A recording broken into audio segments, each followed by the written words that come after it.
अभी आप लोग सुन रहे हैं मुस्कान रिकॉर्डिंग स्टूडियो की शानदार प्रस्तुति।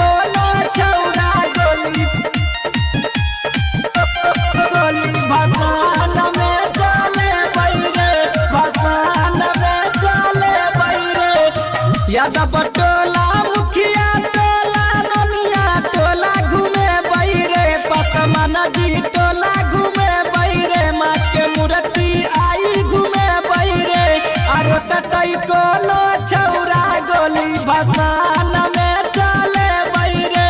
अब बजतई कोनो छौरा गोली भसान में चले बैरे बोल सरस्वती मैया की जय हो माँ बीना बाली की जय हो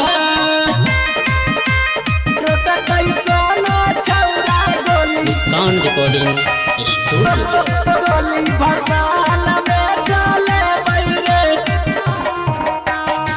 रंग अबीर के